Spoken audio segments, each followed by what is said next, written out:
네, 이번 시간은요, 몇십 년간의 부동산 시장에서의 노하우를 전해드리는, 정말 에센스만 전해드리는 시간입니다. 부디의 한수 네, 시간입니다. 오늘 제가 얼핏 보니까 약간 이제 피서철, 오늘 또 시원하게 저희가 그럼요. 꾸며봤잖아요. 그런 계절감을 좀 고려해서 준비하신 것 같은데요? 물로 풍덩. 물로 풍덩. 아니면은 산으로. 공원으로. 힌트가 나왔네. 오늘 내용은 뭐예요? 한수는? 강 조망권, 녹지 조망권 이렇게 얘기들 많이 하는데 네. 여러분의 선택은 어디? 어디? 이런 주제입니다. 밸런스 게임인가요? 어디? 짜장면이냐 짬뽕이냐 뭐 이런. 산이냐 바다냐 그죠? 뭐 들이냐 물이냐 뭐 이런 거 같은데 개인적으로 부디는 취향은 어느 쪽이에요? 뭐 부동산적으로 말고 취향은? 취향은 저는 이 녹지 조망권이 있어요. 저랑 똑같네요. 저도 초록초록한 거 맞아요. 좋아하는데 이 강에 살면은 너무 똑같은 걸 보니까 맨날 똑같잖아요. 사시사철. 안 살아봐서 모르겠어요. 그러니까 저도 물론 강도 살아봐서. 좋고 바다도 뭐 오랜만에 놀러 가서 바다 뷰 뭐 호텔 이런 거 너무 좋지만 어쨌든 산다 집이다라고 생각하면 좀 초록초록한 게 저는 개인적인 취향으로는 좋은데 이걸 좀 부동산적으로 근데 부동산에서 이렇게 네. 우리가 보면은 네. 이 강조망권 얘기를 많이 해요. 그렇죠 한강뷰 그렇죠. 강조망권. 네. 근데 이제 소득이 높아질수록 조망권의 가치는 점점 더 커지는 거는 분명해요. 점점 네. 더. 근데 강조망권과 녹지 조망권 중에 어디가 더 클까 이렇게 이제 보는 건데 현재는 이 강조망권 하면은 사실 선진국들의 모든 나라들이 부자들은 다 강가에 살거든요. 세느강. 네. 세느강 어디 있어요? 어디지? 프랑스. 맞아. 템즈강. 영국. 맞죠. 허드슨강. 맨하탄. 다 거기가 집값도 비싸고 비싼 동네죠. 다 부자들만 거주하는. 그래서 원래 그리고 보니까 작년인가 재작년인가 2년 전인가 상해에서 상담을 받으러 온 분이거든요. 중국 상해.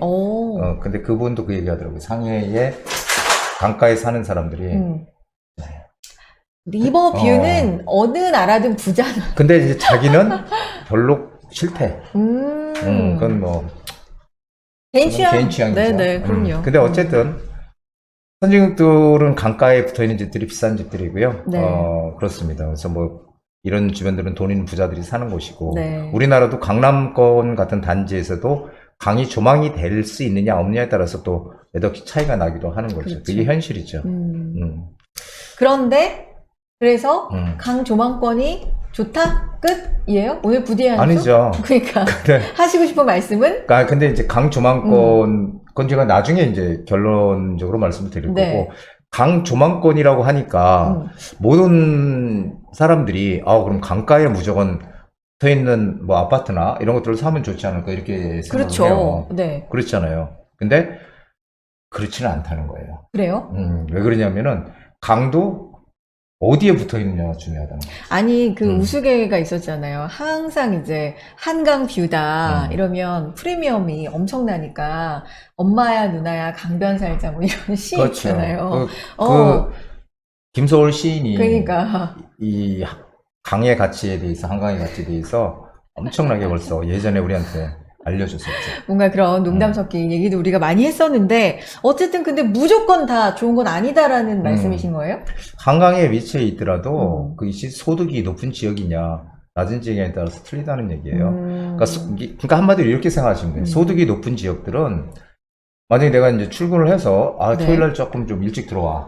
그래가지고선 뭐 거실에서 한강도 바라보고 또 밖에 나가서 산책도 하고 이 시간적인 여유를 즐길 수 있는 시간이 있는데, 대부분의 그 직장인이나 이런 사람들은 들어와서 저녁 때 들어오면 자기 바쁘잖아요. 그렇죠. 아침에 또 일하기 바쁘고. 그렇기 때문에 상대적으로 이 강의 가치가 떨어진다는 거죠. 그러니까 그래서 같은 강변이라도 소득이 높은 지역 강변의 집들이 가격이 당연히 비싼 거겠죠. 그러니까 논리는 지금 부디 말씀하신 논리는 강을 조망하고 있는 집이라도 그 강 조망을 좀 누릴 수 있는 그렇죠. 시간적 네, 맞아요. 여유라든지 그런 게 있어야 그런 분들이 좀 사는 곳이어야 그 가치가 좀 더 높아진다라는 그렇죠. 거예요. 바로 그 얘기죠. 아하.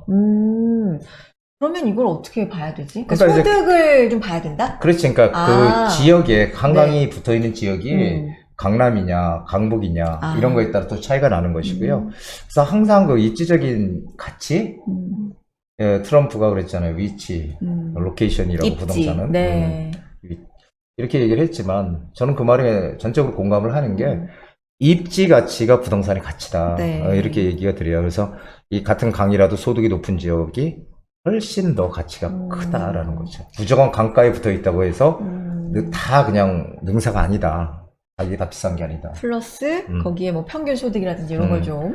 그런데 이제 녹지, 녹지도 녹지 조망권, 녹지도 공원이나 똑같아요? 산 이런 것들, 이런 가치. 네. 녹지 조망권은 아직까지는 강 조망권에 밀려서 아직까지 가치가 재평가, 좀 저평가되어 있다라고 생각을 해요, 저는. 하지만 우리도 국민소득이 좀 더 높아진다면 나중에 결국은 녹지 조망권의 가치가 강 조망권의 가치보다 훨씬 높아질 것이다라고 저는 보고 있죠. 왜요? 소득이 높으면 초록초록한 걸 더 좋아. 그렇죠. 하나요? 아무래도. 그리고 이제 항상 제가 말씀드리는 게, 네. 이 선진국들 같은 경우도 마찬가지예요. 네. 선진국 같은 미국도 마찬가지고, 그 맨하탄에 붙어 있는 그 센트럴 파크 있잖아요. 거기에 붙어 있는 집들하고 강가에 붙어 있는 거기 붙어 있는 집 더 비싸거든요. 그러니까 선진국들의 그 집값의 그 변모, 변화 상황들 이런 것들을 보면은 우리도 결국 그렇게 갈 것이다라고 예측을 할 수 있죠. 제가 부동산 하면서 뭐 역세권 개발이나 중공업 지역 개발이나 한강변 개발 이런 것들을 미리미리 얘기를 했던 이유 중에 하나가 선진국들은 그런 것들을 다 했기 때문에 우리도 결국 따라갈 것이다라고 얘기를 했던 거죠. 네. 그러니까 결국은 지금 맞잖아요. 어찌됐든 그때만 해도 뭐 그럴까라고 했지만 그렇습니다. 그래서 지금 우리나라도 똑같아요. 예전에 우리 판교가 강남의 어떤 대체 지로서 이제 그런 취지로 사실 만드는 건데요. 네. 강남의 어떤 인구를 분산시키자, 판교로. 근데 판교도 지금 동판교 있고 서판교 있잖아요. 그렇죠. 근데 사람들이 선호하는 데는 동판교일까요? 서판교일까요? 동판교를 선호해요. 잘 몰랐죠? 얘기하려고 그랬나? 아니요. 얘기 안 동시에 하려고 거의 그랬어요. 말했어요. 동. 네. 동판교. 네. 동판교는 바로 그 뭐 분당 서 있기 때문에 분당하고 똑같다고 보거든요. 근데 차이점 뭐냐면 서판교가 녹지 비율이 어마어마하게 많아요. 서판교가. 근데 단지 차이점은 교통이 불편해. 그래서 이제 동판교가 가격도 아파트 가격이 더 비싸고 하지만 결국은 시간이 지나게 되면은 교통망도 깔릴 거고 그렇게 되면은 서판교의 가치가 더 높아질 것이다. 이거 제가 10년 전부터 얘기했어요. 앞으로 그렇게 될 거다. 그게 바로 녹지 조망권의 위력이에요. 그래서 지금은 우세하지만 훨씬 녹지 가치가 어마어마하게 큰 서판교가 더 가치가 나중에 커질 것이라고 보고, 그리고 실제로 우리나라도 물론 전부 다 그렇다고 할 수는 없지만 슬슬 좀 그런 조짐이 보이고 있다는 거예요. 용산에 가면은 모 아파트가 있는데 용산역 주변에 그 아파트가 강조망권하고 그 다음에 공원조망권에 어떤 게 보이냐에 따라서 차이가 나, 가격이. 뭐가 더 비싸요? 공원조망. 강보다? 놀랍죠? 네. 그래서 역시 소득이 높은 지역들은 이제 슬슬 어쨌든 사람들이 좀 선호하고 인기가 높은 지역들은 이제 슬슬 그렇게 변해가는 게 아닌가 하는 그런 생각을 요즘 많이 하고 있습니다. 그렇군요. 자, 그래서 이게 무조건적으로 절대적으로 더 좋다라고 단언할 그런 단계는 아니지만 어쨌든 앞으로 그렇게 바뀔 것이다. 강조망권도 무조건 다 좋다고 보지 말고 소득을 조금 더 따져보고, 녹지 조망권은 약간 다소 저평가도 있다. 미리 한번 좀 볼 필요가 있다라고 오늘 부디 한 수 정리해 볼까요? 네, 맞습니다. 그래서 우리가 지금은 그렇지만은 결국 시간이 지나면은 이 근데 녹지 조망권을 갖다가 뭐 숲세권이라고 그러기도 하고. 학세권은 또 뭐야? 그러니까 파크. 그거는 정말 그렇게 얘기하는 사람 유치하다고 생각을 해요. 조망권은 딱 두 개야. 찔려. 나 얘기했던 것 같은데. 조망권, 그 다음에 녹지 조망권. 알겠습니다.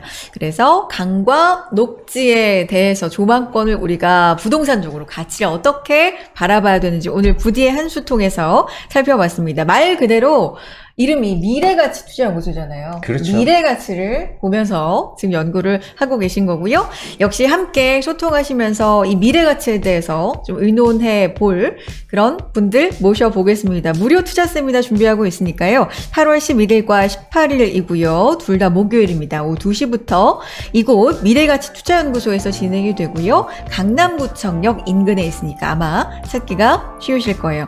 하반기 핵심 투자처가 될 역세권 재개발을 주제로 직접 현장에서 부디 만나서 이야기 나눠보실 수 있으니까요. 미리미리 좀 신청을 해주시면 선착순이니까 참여해 보시기가 쉬우실 것 같고요. 안타깝게도 나 꼭 참여하고 싶은데 이 두 날 다 시간이 안 된다. 그러신 분들도 있죠. 개별 상담도 받고 있으니까 전화 통해서, 문자 통해서, 이메일 통해서, 또 네이버 폼 통해서 신청해 주시기 바랍니다. 부디의 한수였습니다.